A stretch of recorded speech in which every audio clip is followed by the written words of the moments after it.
안녕하십니까. 신의 한수의 신의식입니다. 그나마 좋은 소식이 전해지고 있습니다. 문재인의 지지율 신의 한수가 예상한 대로 50%도 붕괴됐습니다. 계속 붕괴하고 있습니다. 아마 내년쯤에는 30%, 20%로 가지 않을까. 레임덕이 왔다 이런 얘기가 벌써 들리고 있습니다. 이와 관련해서 전옥현 전 국정원 제1차장님 모셨습니다. 안녕하십니까. 안녕하십니까. 뭐 좋아할 일인지 아니면 울어야 될 일인지, 예. 어쨌건 뭐 문재인이 들어와서 자기가 얘기한 대로 잘했으면 좋았을 텐데 지금 경기는 나쁘고 안보는 불안하고 대한민국 엉망진창 돼버렸습니다. 네. 그러니까 지금 이제 방금 말씀하셨듯이 네. 대한민국 국민이라고 하면 뭐 보수든 진보든 누가 됐든지 간에 우리 국가가 잘 되기를 바라고, 또 우리 국가가 잘 되기 위해서는 대통령이 잘 돼야 되는 거 아니겠습니까? 당연히. 지금 김정은이가 왜 못 삽니까? 김일성, 김정일, 김정은 3대 세습 체제 때문에 지금 못 살아가지고 전 세계에서 가장 불행한 국가, 불행한 주민이 돼버린 거예요. 그동안 우리 대한민국은 왜 이렇게 성공했느냐?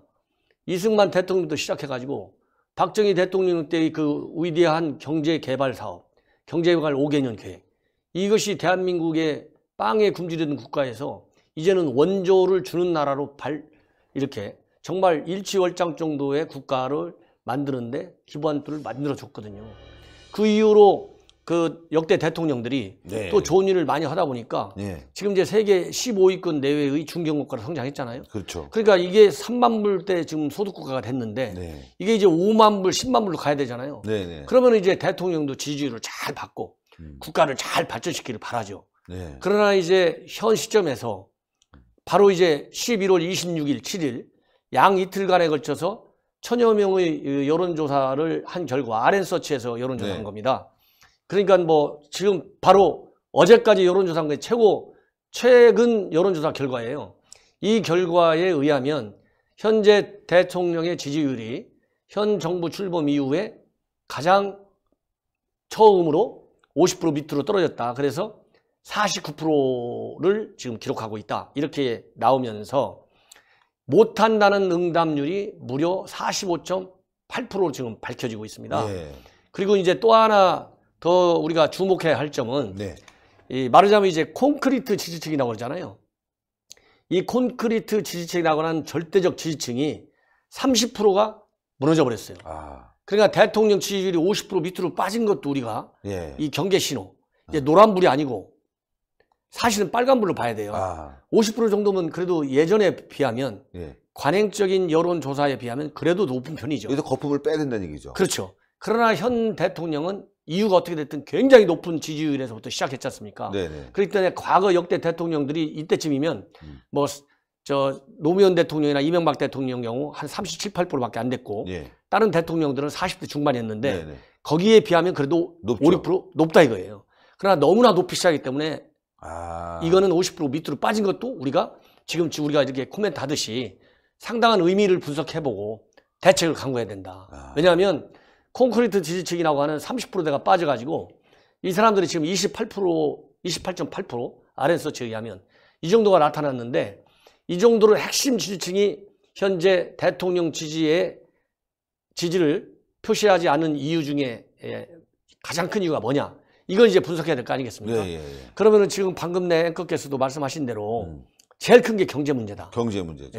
왜냐하면 누구나 이 먹고 사는 문제가 해결돼야 이 국가도 보이고 대통령도 보이는 것이지 자기가 먹고 살기 힘든데 무슨 그게 의미가 있겠습니까? 그러니까 전에 클린턴 대통령도 그랬잖아요. 바보야, 경제가 문제야 이렇지 않습니까? 그렇죠. 그런 것처럼 지금 경제 문제, 민생 경제가 고달퍼지고 있다. 자영업자, 중소기업자, 청년 실업 문제가 이게 장난이 아니다. 굉장히 심각하다. 여기에 대한 지금 이제 그 불만이 팽배해 있고 지금 갈수록 현 정부가 공정경제를 내세우고 있잖아요. 공평경제. 그리고 포용적인 국가 성장. 이런 거를 내세우고 있지만 유감스럽게도 이런 양극화 현상은 더 벌어지고 있다. 대기업과 중소기업 간의 양극화. 가진 자와 안 가진 자의 양극화. 이런 양극화 현상이 사회 곳곳에서 심각하게 벌어지고 있어요. 이런 경제적인 측면에서의 불만이 굉장히 가중되고 있다. 이게 첫 번째 요인이고 두 번째로는 그동안에 그나마 이렇게 높은 지지율을 네. 유지했을 이유가 하나가 남북 정상회담, 그 다음에 미북 정상회담, 네. 이런 안보 이슈, 평화 이슈, 이런 거가 떨어지는 경제 분야에 대한 불만을 받쳐주는 지지율 상승의 큰 예. 원인이 됐어요. 예. 그러니까 이게 하나의 어떻게 됐든 이벤트가 돼버린 거예요. 이벤트가. 빠질 때 쳐주는, 올려 쳐주는. 예. 그러다 보니까 좀 유지가 됐는데 잘 아시다시피 지금 비핵화 진도 못 나가고 못 있잖아요. 나가고 있어요, 진짜로. 김정은이가 지금 미국 만나자는데 안 만나잖아요. 예, 예. 그러니까 우리 국민들이 이거 비핵화 한다는데 자꾸 제재나 풀어주자 그러고 이거 정부 제대로 가는 거야? 정신이 있는 거야? 이런 데에 대한 불만이 쌓이는 거예요. 이게 두 개의 원인이 현재 여론조사 결과 나온 바로는 가장 큰 원인으로 지금 되어 있다. 그렇기 때문에 이 경제적인 요인은 우리가 그동안에 이 방송에서 저도 많이 방송을 했고 네. 또 언론을 통해서도 우리 시청자 여러분께서 많이 아시겠지만은 내년도 경제 전망치는 2.5% 내외에서 안착되고 잘하면 네. 잘못하면 2.3%, 2.0까지도 내려갈 수 있다는 전망치가 지금 자꾸 나오고 있어요. 그렇기 때문에 내년도에도 대통령 지지율을 좀 다시 살려내기 위해서는 이제는 이게 나무를 골라내는 단기 처방이 아니고 큰 처방, 즉 바탕을 바꿔야 된다. 무슨 바탕? 예. 정책을 바꿔야 된다. 정책을 바꿔야 뭐냐? 소득주도 성장은 경제 이론에 안 나와 있어요.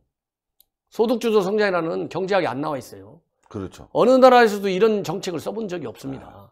이런 걸 한국이 지금 거대한 실험장이 돼버린 거예요. 지금 대한민국 국민들은 교육 수준이 예. 대졸자 평균이 지금 80%가 넘잖아요. 그렇죠. 고학력으로 따지면 세계 2등, 3등 가요.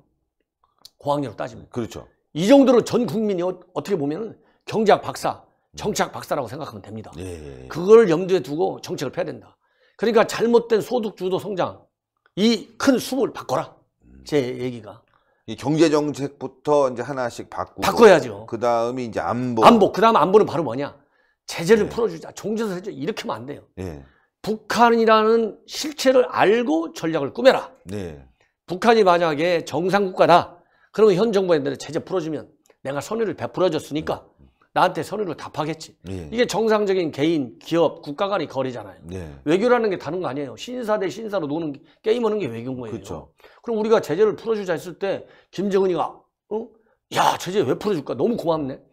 이런 생각을 하고 제재 풀어달라고 저렇게 우리 한국 대통령이 역사로 돌아왔는데 국제사회 반응이 없어? 그럼 내가 비핵화를 빨리 해야 되겠구만. 반성으로 김정은이가 비핵화하게 해야 되죠. 맞아요. 근데 김정은이는 그런 정상적인 지도자가 아닙니다. 그렇기 때문에 그런 정상적인 지도자가 아니다. 북한이라고 하는 3대 세습이라고 하는 역사상 유례없는 비정상적인 국가다. 이 실체를 보고 대북 전략, 안보 전략, 평화 전략을 구사해야 된다. 예. 이렇게 큰 틀에서 소득주도 성장의 폐기, 그리고 일방적으로 지원해주고 일방적으로 선의만 베풀면 비핵화가 다 되는 것처럼 착각하는 착시, 이걸 고치는 정책, 이 두 가지만 거치면 제가 보기에 50% 밑으로 절대 안 빠집니다. 자, 그렇게 될까 걱정인데. 네. 자, 일단 말이죠. 그것뿐만이 아니라 지금 적폐청산이라고 해갖고 뭐 우리 애국 세력들, 보수 우파들 지금 탄압하고 있지 않습니까? 사법부가 또 그렇게 판결을 내리고 있기 때문에 그럼 국민 화합도 함께 가야 된다. 이런 또 명제도 하나 던질 수가 있겠습니다. 그러니까 아주 좋은 지적인데요. 이 RN서치 측에서 예. 뭐라고 했냐면 이제 이렇게 빠지면은 단순하게 경제 민생 문제 해결 가지고 해당이 안 된다. 뭐냐? 국민과 소통을 잘해야 된다. 네. 그렇게 나와 있어요. 네. 바로 적폐청산 문제 이것도 빨리 종결해야죠. 빨리 종결해야죠. 왜냐하면 지금 정부는 다음에 이해찬 대표가 얘기한 대로 10년, 20년 가구 말고를 떠나서 문재인 대통령이 집권하는 정부는 5년짜리예요. 네. 그죠? 5년짜리인데 어쨌든 간에 정확한 계산하면 1년 반이 좀 넘었지만 네. 어쨌든 내년도가 되면 네. 해가 바뀌잖아요. 그렇죠. 17년, 18년, 19년이잖아요. 네. 3년 차에 들어가는 거예요.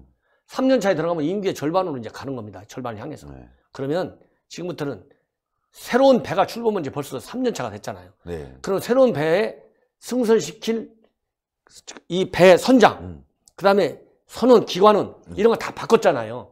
그럼 이 배에 새로운 상품을 싣고 새로운 항해를 하면서 새로운 대한민국을 건설해 가야 된다. 그러려면 이런 적폐청산이라는 용어도 이제 사라져가지고 새로운 정책에 대한 새로운 국가 이미지, 새로운 국가의 비전에 대해서 국민들이 동참할 수 있는 소통의, 그리고 야당과도 협치하는 이런 그 정상적인 정치의 틀 속으로 다시 들어가야 된다. 예. 이런 것이 이제 시간이 늦으면 백약이 무효예요.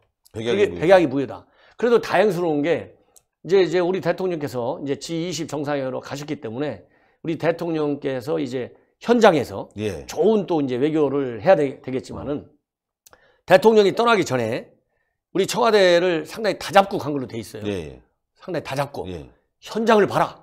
이제 질책을 한다는 거예요. 그 실책. 왜냐하면 문 대통령이 여간해서 질책하는 성격이 아닌데, 예. 예, 질책을 하기 시작했다. 예. 이렇게 언론에 나와 있어요. 아. 그러면은 대통령이 이렇게 질책했다는 소리를 우리 국민도 그렇게 흔히 못 들어봤을 겁니다. 그렇죠. 기본적으로 대통령이 굉장히 점잖은 사람으로 이렇게 다 알려져 있잖아요. 예. 그러면 대통령이 화가 나기 전에 지금 내각의 목소리가 안 들려요.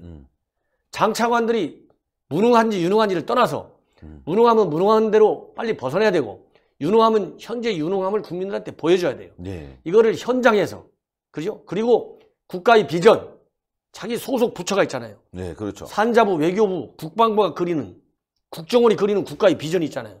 그 비전을 문 대통령 국정철학에 맞게 다시 설계를 하는 거예요. 맞습니다. 왜? 지금 현재 2년 차까지 가지고 있는 설계안 안 먹히잖아요, 지금. 그렇죠. 국내 경제 안 먹히고 세계 외교 하나도 안 먹히잖아요. 다시 설정해라. 왜? 모든 기계 제품에 리셋이 있어요. 리셋 기능 있잖아요. 네, 리셋. 리셋 기능 왜 그렇습니까? 잘게 고치다가 초기화시키는 그치, 거죠. 초기화시키는 네. 거. 잘 자란 게 고장난 거만 고치다 보니까 네. 이게 자꾸 이게 산으로 가는 거, 꼬이는 거야. 네. 잘 안 고쳐져. 네. 다시 시작하는 거예요. 리셋. 리셋. 그러면 금방 내 타잖아. 네. 자동적으로. 그런 것처럼 리셋을 해라. 저는 그러고 하고 싶어요. 그래서 대통령이 화나는 모습을 자꾸 보여지면 대통령도 사람입니다. 짜증나게 돼 있어요. 네. 그 대통령이 짜증나면 국가가 짜증나는 거예요. 국가 기능이 원활치가 않은 거예요. 그러니까 지금부터는 장관이든 차관이든 밑에 실무 관료든, 그리고 산하 공기업이든 공기관이든 대통령이 임명해 줬으니까 나는 여권의 실세니까 이런 거에 자만하지 말고 그렇죠. 제대로 앞을 보면서 지금까지 2년을 경험 삼아가지고 전부 리셋해라. 저는 이 시간에 그거 말씀드리고 싶네요. 예. 갑자기 생각났어요. 리셋. 리셋 하려면요. 예. 바늘이 있어야 됩니다. 예. 콕콕 집어줘야 돼요. 위치를 알아서. 그렇죠. 네. 그러니까 굉장히 중요한 말씀인데 콕콕 찔러줘야 되잖아요. 이건 청와대가 제대로 해야 된다. 네. 그냥 청와대 임종석 실장, 그 다음에 정의용 안보실장, 그 다음에 새로 앉으신 뭐 정책실장 얼마 전에 되신 분 있죠. 김수현 정책실장. 네. 이런 실장이 지금 3명이나 되잖아요. 이런 실장이 청와대는 책임지고 있는 거예요. 이 실장 3분이 민의 현장을 잘 봐가지고 이 신의 한수도 잘 경청하시고, 네, 여기서도 정책 대안이 많이 맞습니다. 나가잖아요. 네. 아, 신의 한수 무슨 유튜브들 이거 보수가 이거 볼 필요 없어. 아니면은 비판만 해. 이렇게 보지 말고. 예. 참고해야죠. 여기도, 그러면 지금 뭐 여론의 한 축을 담당하고 있지 않습니까? 그렇기 때문에 이 모든 언론 매체, 보수든 진보든 모든 언론 매체와 그리고 영향력 있고 능력 있는 그런 기관과 단체, 그런 역량 있는 인사, 애국 인사들, 이런 사람들을 찾아다녀라. 그래가지고 빨리 역할해라. 그것이 지금 말씀하신 대로 바늘로 콕콕 찔러서. 콕콕 찔러갖고 나한테 다시 피드백이 오게끔. 네. 예. 자, 문제는 그런데 말이죠. 이 정부가 그렇게 할 수 있겠느냐라는 거죠. 지금 청와대 운동권으로 꽉 채워져 있고, 임종석은 말이죠. 보수를 적폐로 보고 있고, 뭐 대통령부터 그렇지 않습니까? 사회화합 안 되고 있고, 북한은 계속 해바라기처럼 바라보고 있고, 미국은 또 적대시하고 있습니다. 얼마 전에 뭐 아시겠지만 어제도 방송했죠. 폭격기 훈련도 막고 있고 말이죠. 모든 것이 지금 변화의 조짐은 보이지 않고 더 강하게 자기네들끼리끼리 울타리 안에 놓고 말이죠. 단속만 하는 그런 상태다 보니까 변화할 것 같지 않다. 그렇다면 이제 뭐 레임덕을 더 지나서 이제 국민적 심판이 다가오지 않겠느냐, 이런 생각까지 저는 듭니다. 그러니까 제가 지금 아까 여론조사에 우리가 시작을 했잖아요. 네. 그 여론조사로 다시 돌아가면 답이 나와요. 네. 지금 그런 우려하는 점이 뭐라고 되어 있느냐. 지금 현재 이번 여론조사 결과 지지율이 불과 49.8%, 예. 8%, 50% 이하로 처처럼 빠졌는데 네. 적극적인 그런 게 못한다라고 의견 표명한 사람들이 45.8%. 굉장히 많은 거네요. 이렇게, 그러니까 지지율 49.8하고 45. 불과 3.2%. 네. 이건 오차 범위라는 거예요. 아, 오차 범위에 들어와 있다는 얘기는 뭐냐?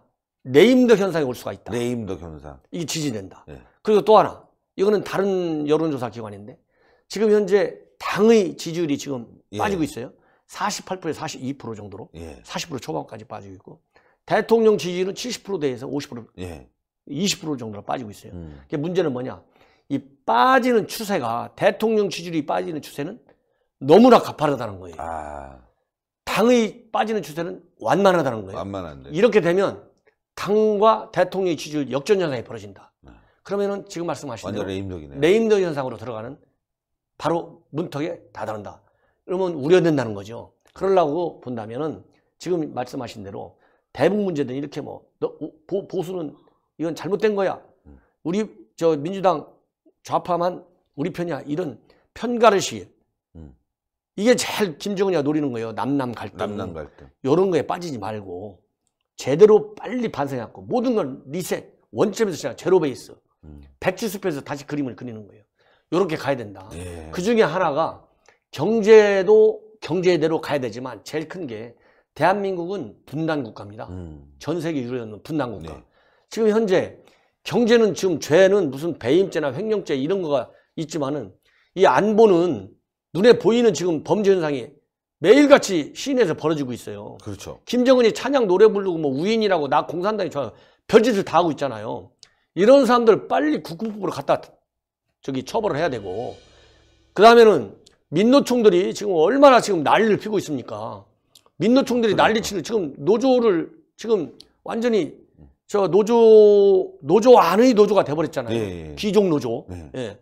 그러니까 민노총이 국법 질서를 무너뜨리면서까지 사측의 경영을 방해하고 그 다음에 그 무법적인 그런 활동을 하는 노조에 대해서도 엄격히 법을 집행하고. 예, 이해찬 대표가 뒤늦게나마 어제 아마 신의 방송을 한수 방송을 본 것 같아요. 이 경찰 뭐고 있느냐 제가 그랬잖아요.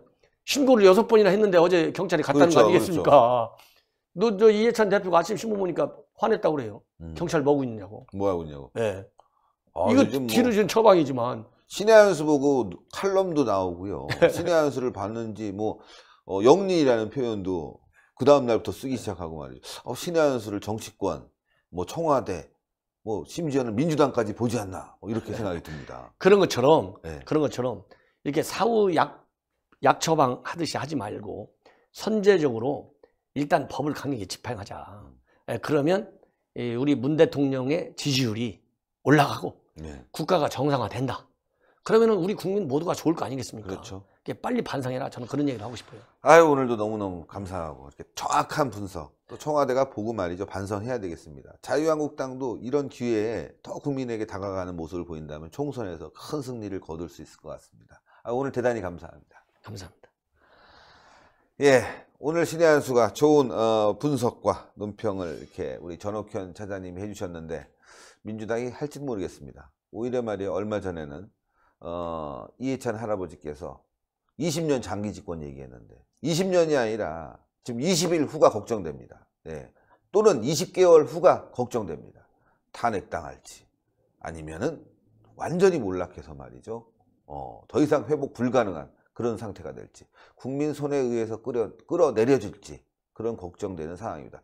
빨리 정신 좀 차리고 말이죠. 대한민국 경제 살리고 안보 살려야 되겠습니다. 그러기 위해서는 여러분들 신의 한수 구독 버튼이 필요합니다.